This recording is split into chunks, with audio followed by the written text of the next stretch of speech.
परम पूज्य सतगुरुदेव जी सत्संग स्थल पर उपस्थित धर्म प्रेमी ब्रह्मचारी सुधामती माता और बहनों, आज का सत्संग कार्यक्रम हमारे मास्टर साहब श्री बाबू, रामचंद्र बाबू और लक्ष्मण बाबू तीनों की माता श्री इस असाध संसार को त्याग करके 5वें दिन हो गई है। आज से लगभग 14 दिन 15 दिन पहले इस बीच में बहुत सारे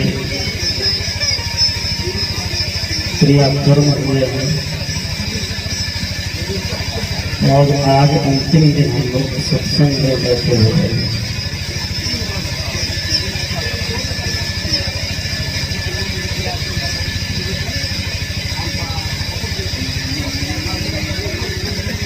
दुनिया का सबसे बड़ा सत्य ये मौत है।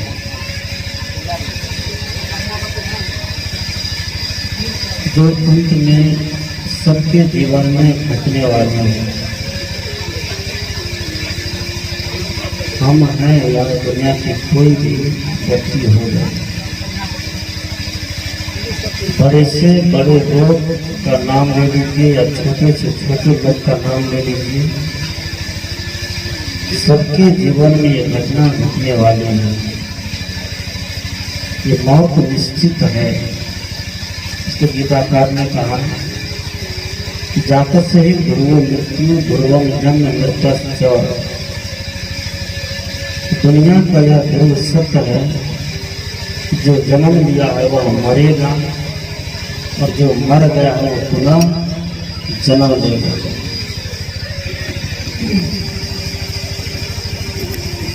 इस ध्रुव सत्य दुनिया में कोई काट नहीं सकता। एक बच्चा जन्म लेता है, वह बच्चा डॉक्टर नहीं बन पाएगा, शिक्षक बनेगा कि नहीं बनेगा इसमें भी संदेह है, विद्वान बनेगा कि नहीं बनेगा इसमें भी संदेह है, राजनेता बनेगा कि नहीं बनेगा इसमें भी संदेह है, साधु महात्मा बनेगा कि नहीं बनेगा इसमें भी बहुत बड़ा संदेह है। लेकिन वह बच्चा बड़ा होकर के, जवान होकर के, अधेड़ होकर के, जर्जर होकर के एक दिन मर जाएगा, इसमें कोई संदेह नहीं है। मौत होगी इसका कोई संदेह व्यक्ति के जीवन में नहीं करना चाहिए। लेकिन जब से देखते हैं हम लोग होश संभालते हैं, तब से मौत से ही डरते हैं, तब से मौत से ही घबराते हैं। मौत का नाम सुन करके ऐसा डर समा जाता है कि बहुत लोग डर के नाते मर जाते हैं। इसलिए कबीर कहते हैं कि जही मरने से जग डरे मेरो मन आनंद, कब मरी हो कब पाई हो पूर्ण परमानंद। दुनिया के लोग मरने से डरते हैं कि जो जीवन की सच्चाई है, लेकिन ये कबीर मरने से नहीं डरते हैं, क्योंकि कबीर के अंदर सत्य को स्वीकार करने की क्षमता है, सत्य को स्वीकार करने की शक्ति है। इसलिए सदगुरु कबीर मौत को गले लगाए।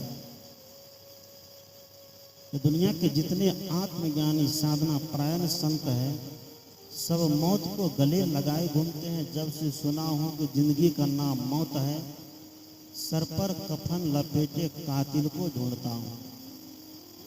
जब से ये बोध होता है कि जिंदगी मिली है, एक दिन मरना निश्चित है। शरीर किसी का अमर नहीं रहा है, आत्मा अविनाशी है, अजर है, अमर है, अखंड है, नित्य है, निराधार है, सर्वज्ञाता है, सर्वद्रष्टा है। यह आत्मा की अमरता बताई गई है शास्त्रों में लेकिन शरीर की अमरता आज तक किसी ने नहीं बताई। गीताकार ने भी कहा कि वासांसि जीर्णानि यथा भी है, नवानि गृह्णाति नरो प्राणी, तथा शरीरानि जीर्ण्या अन्यन्यानि संयाति नवानि देहि। गीताकार कहते हैं कि जैसे वस्त्र जब पुराने हो जाते हैं तो वस्त्र को बदल दिया जाता है,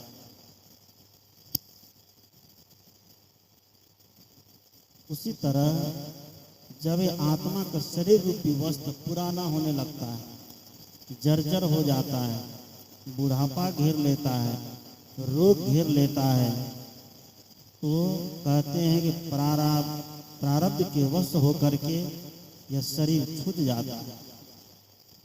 जीवात्मा पुनः दूसरे शरीर को धारण कर लेता है।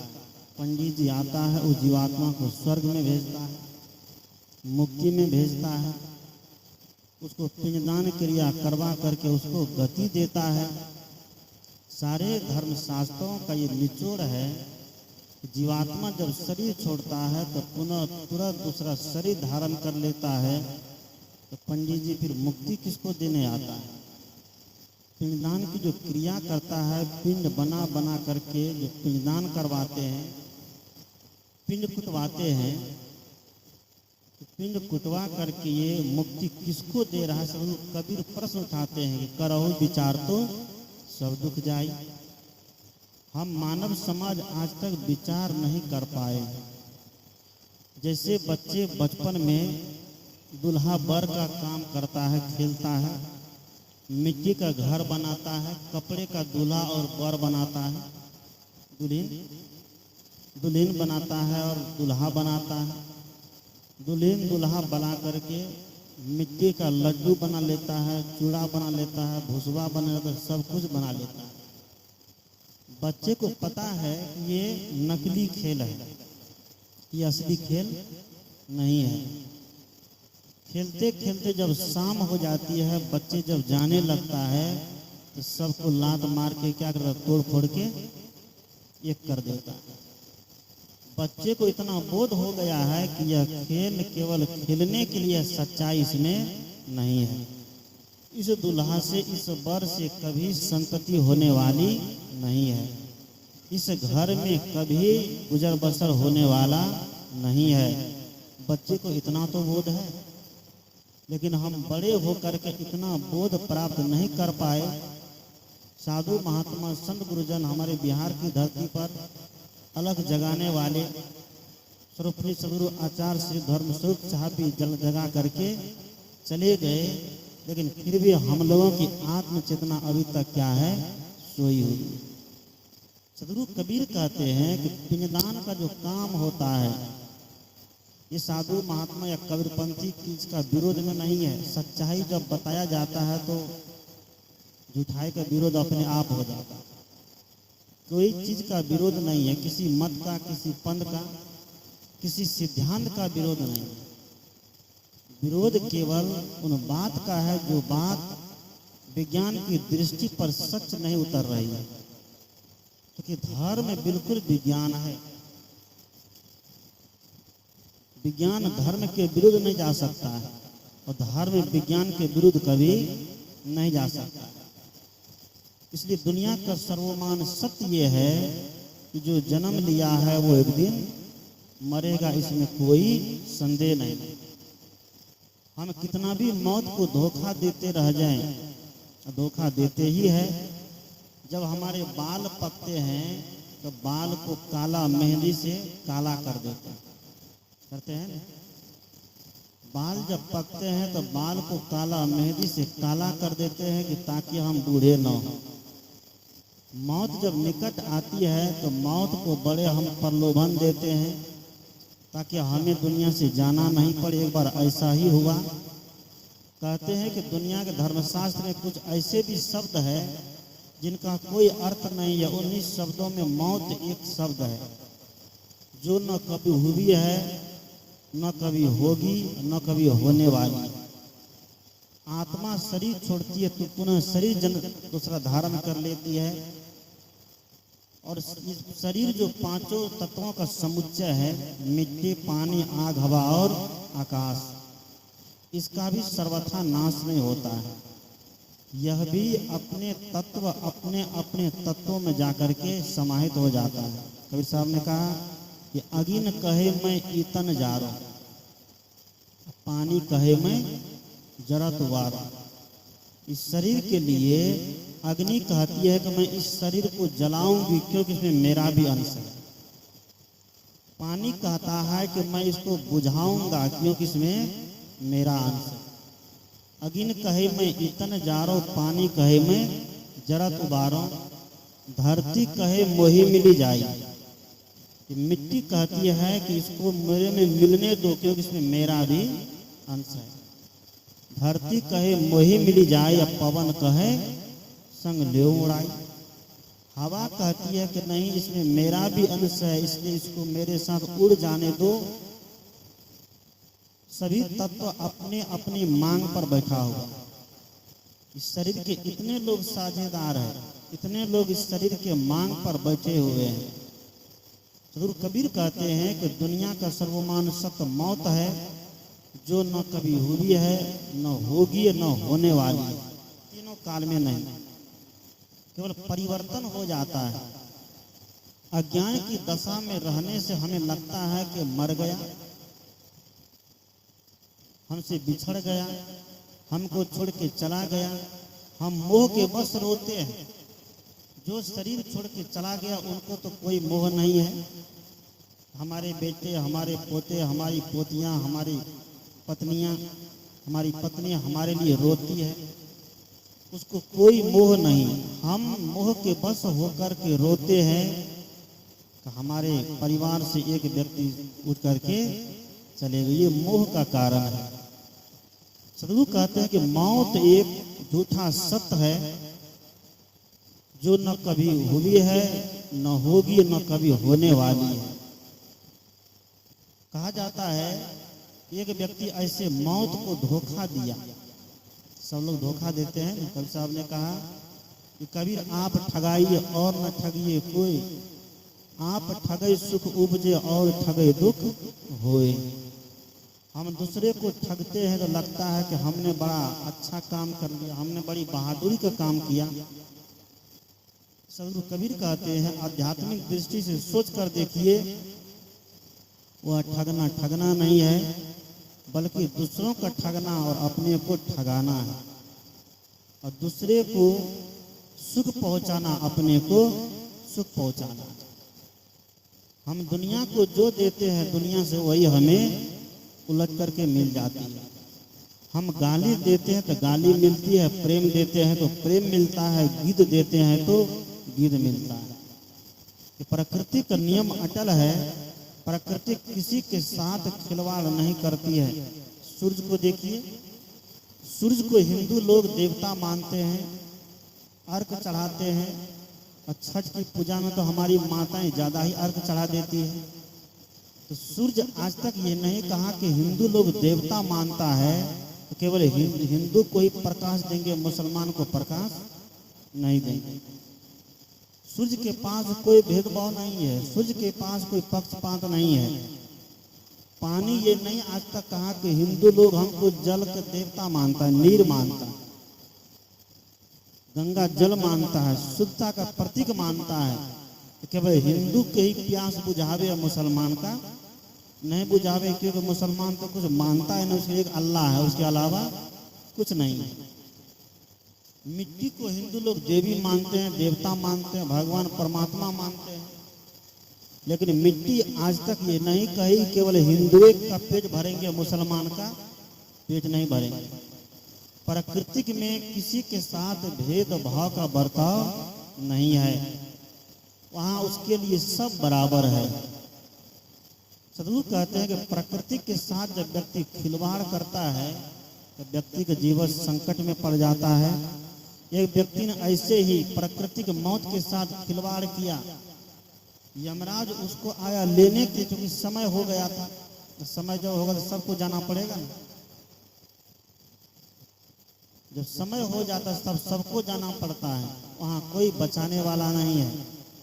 उस भजन में आप लोग सुनते हैं, आएगा बुलावा तो जाना पड़ेगा, आएगा बुलावा तो जाना पड़ेगा, ये सर तुझको आखिर झुकाना पड़ेगा, वहाँ ना चलेगा, वहाँ ना चलेगा बंदे, बहाना किसी का नहीं चाहिए दिल दुखाना। आएगा बुलावा तो जाना पड़ेगा, सबको जाना है। उस व्यक्ति बड़ा कलाकार था, सुंदर कलाकार, इतनी सुंदर कलाकारी थी कि मूर्ति बनाने का काम करता था। जैसे सुना कि यमराज तो मेरे दरवाजे पर आ गया है, नोटिस भेज दिया है कि अब तो आपको यहाँ से जाना पड़ेगा, तो चालाकी किया, बड़ा वीरता काम किया, बड़ा बहादुरी दिखाया। क्या कि अपने ही जैसे शकल के 101 मूर्ति बना करके रख दिया। कितनी? 101 मूर्ति हम शकल अपने ही जैसे शकल के बना के रख दिया, और उसके बीच में अपना भी जाके घुस के खड़ा हो गया। यमराज आया, चारों तरफ खोज रहा है किधर है वह व्यक्ति। उसका जाने का समय हो गया है, लेके चलेंगे, किधर वह व्यक्ति है। यमराज खोजते रहा, खोजते बहुत देर तक खोजा, थक गया। बेचारा सोचता है कि जिसको लेने आए थे वह मिल ही नहीं रहा, उसका समय पूरा हो गया है। अगर यहाँ से ऐसे लौट जाते हैं तो वहाँ तो मुझे भी जवाब देना पड़ेगा, इसलिए लेकर तो जाना ही है। बहुत खोजा, जब नहीं मिला तो उसके पास युक्ति बहुत होती है ले जाने का, होती है ना। बुखार लग जाएगा, हार्ट अटैक हो जाएगा, ब्लड प्रेशर हाई हो जाएगा, ब्रेन हेमरेज हो जाएगा, कहीं ठोकर लग के गिर जाइए उसमें मर जाइएगा, खाते खाते कहीं सड़क पे उसमें मर जाइएगा, बहुत सारे बहाना होता है। जब देखा कि जिस व्यक्ति को लेने आए वह व्यक्ति नहीं मिल रहा है, यहाँ उसी के व्यक्ति के जैसा 100 यहाँ आदमी है, किसको हम लेकर चले जाएं। अगर जबरदस्ती किसी को उठा के लेकर चले गए तो वहाँ हमको हिसाब देना पड़ेगा, इतना व्यक्ति तुम लाए कहाँ से, देना पड़ेगा ना। यमदूत बड़ा फिराम पड़ गया, जब सभी को उठा के लेकर चले जाएंगे तो यमराज को क्या जवाब देंगे। वहाँ सीट खाली रहेगी तब नहीं सबको ले जाएं, सीट तो खाली है नहीं। क्योंकि आज देखते हैं बड़ा ये आश्चर्य लगता है हम लोगों को, तो दुनिया में देखते हैं पापी मरता तो वह भी स्वर्गीय जाता है, बेईमान मरता है तो वह भी स्वर्गीय जाता है, मरता है ना। हजारों खरबों का घोटाला करके कोई राजनेता मरता तो वह भी स्वर्गीय जाता है, सही है ना। सब वहाँ स्वर्गीय जाता है, नरक में कोई जाने के लिए तैयार नहीं है। नरक बिल्कुल फ्री है और स्वर्ग एकदम खचाखच भरा हुआ है तौबा मचा है स्वर्ग में जाने के लिए। तो नरक कौन जाएगा, हम ही लोग को जाना पड़ेगा ना, क्योंकि वहां पे एकदम खाली जगह है, वहां जाके पैर पसार के सुतेंगे, कोई टेंशन नहीं। और स्वर्ग में पापी भी है, पुण्यात्मा भी है, दुरात्मा भी है, व्यभिचारी भी है, चोरी भी, नशे के लिए सब स्वर्ग में जाता है। क्योंकि हमारे यहाँ लिखा जाता है कि अमुक आदमी क्या हो गया है, स्वर्गवास हो गया है, लगता है कि देख करके वहां से आया है। हमारे माँ हमारे पिताजी गए हैं तो पंडित जी के अनुसार वो कहाँ चला जाता है, स्वर्ग में। कोई लोग इस देश में नहीं है जहां आज इस आत्मा को गोदाम में बेच करके स्वर्ग पहुंचा दिया जाता है। स्वर्ग व्यक्ति का कर्म से होता है, ये कर्मकांड से नहीं होता है। व्यक्ति का कर्म सुंदर होगा तो जीते जी व्यक्ति स्वर्ग में रहेगा, और कर्म सुंदर नहीं होगा तो मरने के बाद कितना धर्म कर्म करा दीजिए, स्वर्ग मिलने वाला नहीं है। इसलिए सदगुरु कबीर ने कहा कि जियत न तरऊ मुए का तरियो जियत ही जो न करे। साधु भाई जीवत ही करो आशा, जीवत समझे जीवत बूझे जीवत मुक्ति निवासा।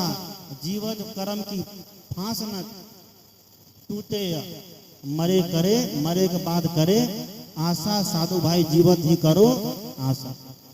सदगुरु कबीर कहते हैं जीते जी तरने का काम किया जाए, जीते जी स्वर्ग को हासिल किया जाए।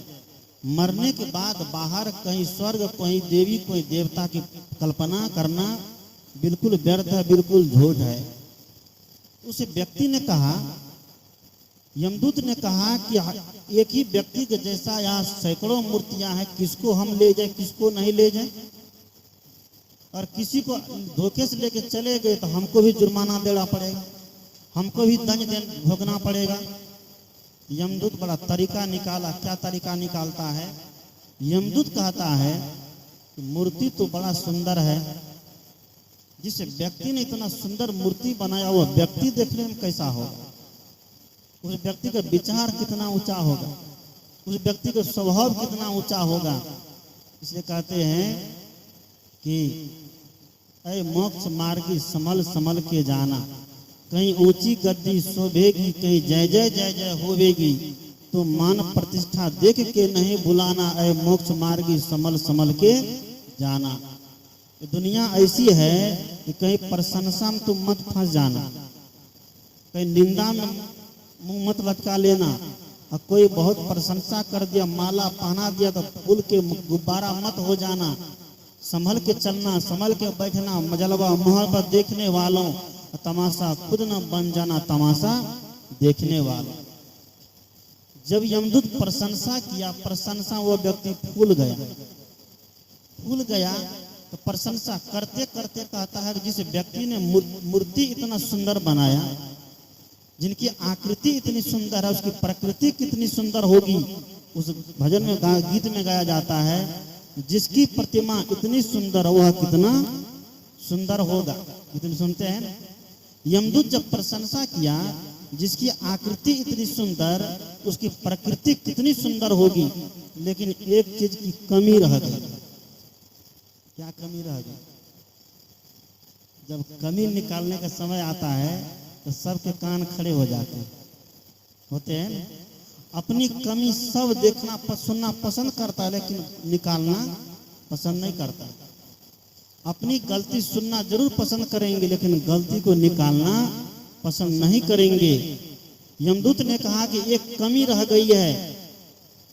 जो व्यक्ति छुपा हुआ था 100 मूर्तियों के बीच में, वह निकल के कहता है क्या चीज की कमी रह गई है? यमदूत ने कहा बस इसी चीज की कमी थी।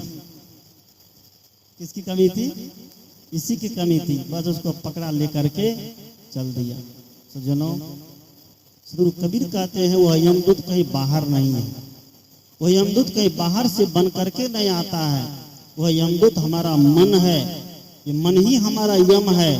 इसलिए हमारे नीतिकार ने कहा, मन ए मनुष्य नाम कारणम बंध मोक्षयो। दुनिया में बंधन और मोक्ष का कारण कोई है तो कौन है? हमारा मन है। मन ही हमें मोक्ष में ले जाता है, मन ही हमें बंधन में ले जाता है। इसलिए इस मन को सुधारने के लिए इस संत गुरु का सानिध्य में रह करके हम अपने मन को सुधारना चाहिए, हम अपने मन को मांझना चाहिए। कबीर ने कहा, जब दर्शन को दिल चाहिए तब दर्पण मांझत रहिए, जब दर्पण लागे काई हो, जब दर्पण लागे काई, तब दर्श कहाँ से पाई। गुरु से कर ले मेल गंवारा, क्या सोचत बारंबारा। जब दर्शन को दिल चाहिए तब दर्पण मांझत रहिए। दर्पण में अगर धूल लगी हो, मैल लगी हो, तो उसके सामने चेहरा देखना चाहेंगे तो क्या चेहरा दिखाई देगा? नहीं दे सकता है। उसी तरह मन रूपी दर्पण, मन को दर्पण कहा गया। इसलिए गीत में कहा गया, तोरा मन दर्पण कहलाए हो, तोरा मन दर्पण कहलाए। भले बुरे सारे कर्मों को देखे और दिखाए, तोरा मन दर्पण कहलाए, तोरा मन दर्पण कहलाए। तो मन हमारा जिस दिन दर्पण हो जाएगा, मन हमारा जिस दिन चंगा हो जाएगा, उसके बाद क्या होता है? कठौती में गंगा हो जाए। सूरदास जी कहते हैं कि मन है चंगा तो कटौती में गंगा। मन अगर चंगा नहीं है तो गंगा स्नान करके आइए, शरीर का मैल तो धुल जाएगा, शरीर की बदबू तो धुल जाएगी, लेकिन मन की बदबू नहीं धुलेगी। गंगा स्नान, गंगा जल को इतना तुल दिया गया। गंगा स्नान करने के लिए व्यक्ति जाता है और सारा पाप काट के आता है ना? सारे पाप को गंगा स्नान में धो देता है और वहां से जब निकलता है तो सारे पाप को गैलन में भर भर के घर ले आता है। सही है गलत? सरपंच साहब सही है ना? गंगा स्नान करता है, गंगा स्नान करके सब पाप को उसमें धो देता है, पता नहीं कहाँ कहाँ का पाप उसमें धुलता है। जब वहां से निकलता है दूसरे का पाप तो है ही है, अपना भी पाप को 5 किलो गैलन में भर के घर ले आता है। अब समय समय छिड़काव करते रहते हैं, बस पाप का पानी कपार में छिड़कते रहिए, अब पाप चढ़ाते रहिए। कहते हैं गंगा जल छिड़कने से क्या हो जाते हैं? शुद्ध हो जाते हैं। और गंगा में डुबकी लगाने से व्यक्ति शुद्ध हो जाता है। गंगा में अभी भी सांप है, मेढक है, वह भी शुद्ध होकर के मनुष्य का जीवन धारण कर लेता, क्योंकि मनुष्य का शरीर सबसे बड़ा शरीर कहा गया है। मनुष्य के शरीर से व्यक्ति आत्म कल्याण और सुंदर सब समाज का निर्माण कर सकता है, और किसी भी शरीर से नहीं होता। श्री गोस्वामी तुलसीदास ने बड़ी महिमा गाई है। क्या? बड़े भाग मानुष तन पावा, सुर दुर्लभ सद ग्रंथन गावा, साधन धाम मोक्ष कर द्वारा, पाइन जेहि पर लोक सवारा। बड़े भाग से मनुष्य का शरीर मिला है, साधन का धाम है, मोक्ष का दरवाजा है। कौन? ये मनुष्य का शरीर। मनुष्य का शरीर साधन का धाम, मोक्ष का दरवाजा। लेकिन मनुष्य शरीर में व्यक्ति इस शरीर की सार्थकता को समझने का प्रयास आज तक नहीं किया। सदगुरु कबीर ने गोस्वामी तुलसीदास से 200 वर्ष पहले कह दिए क्या? मानुष जन्म दुर्लभ है। बिल्कुल साफ सुथरी बात, कहीं लगाने बजाने वाली बात कबीर साहब नहीं करते। सीधी और साफ सुथरी बात, स्त्री हो पुरुष हो सबके लिए। मानुष जन्म दुर्लभ है, बहुरी न दूजी बार, पक्का फल जो गिर पड़े, बहुरी न लागे डार। मनुष्य का जन्म बड़ा दुर्लभ है। बहुरी न दूजी बार कैसे? जैसे पके हुए फल आम पेड़ से जब गिरते हैं तो दोबारा वह फल उसमें जाकर के नहीं लग सकता है। नीचे गिर गया तो उस फल का अस्तित्व समाप्त हो जाता है, वही फल उसमें नहीं लग सकता है, दूसरे बार दोबारा दूसरा फल लग सकता है। सदगुरु कबीर कहते हैं उसी तरह मनुष्य शरीर से जीव जब निकलेगा तो कहाँ जाकर रहेगा? बहुत लोग कहते हैं मरने के बाद आत्मा भूत बनती है, तो गुल्लेर के पेड़ पर, जामुन के पेड़ पर, पीपल के पेड़ पर बैठी रहती है। कहाँ? गुल्लेर, जामुन, पीपल के पेड़ पर आत्मा बैठी रहती है।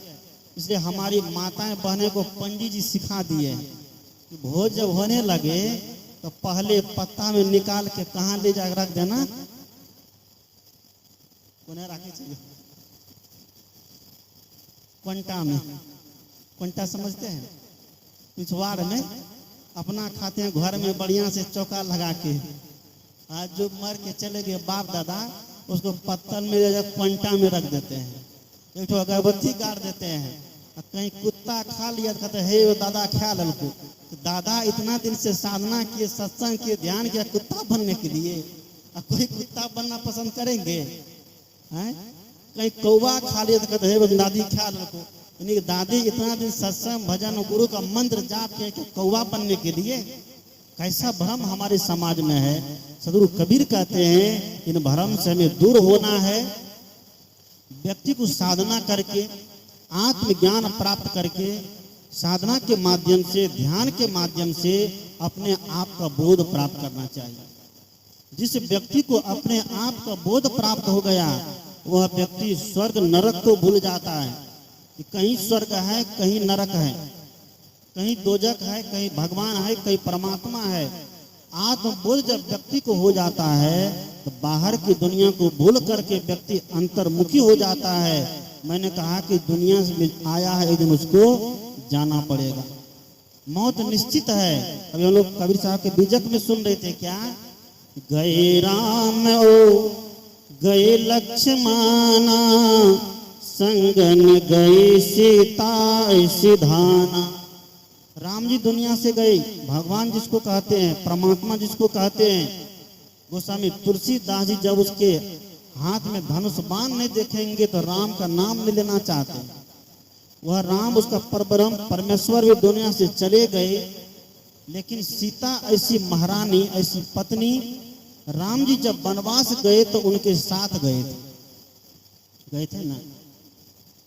वनवास जबकि राम को हुआ था लेकिन सीता को नहीं हुआ। लेकिन सीता को ऐसा संस्कार मिला था माँ बाप से कि पति तुम्हारे लिए सब कुछ है। राम ने मना किया, तुम मत जाओ, वनवास तो मुझे हुआ है, ये दुख मुझे झेलना है, तुम क्यों झेलेगी। माँ जानकी ने कहा, जिये बिनु देह नदी बिनु बारी, तैसे ही नाथ पुरुष बिनु नारी। नाथ सकल सुख साथ तुम्हारे, शरद विमल देखो बदनु निहारे। माँ जानकी ने कहा, जिया बिनु देह नदी बिनु बारे, जैसे जीवात्मा के बिना शरीर का कोई महत्व नहीं। सर जीवात्मा जब निकल गया तब शरीर का क्या करते हैं, गाड़ो फेंको चाहे जलाओ, शमशान रे सांवरिया, जो पड़ी थी सुरसर धार रेत, मैदान रे सांवरिया। जैसे जीवात्मा के बिना शरीर का कोई महत्व नहीं है, पानी के बिना नदी का कोई महत्व नहीं है, उसी तरह पति के बिना पत्नी का कोई महत्व नहीं है।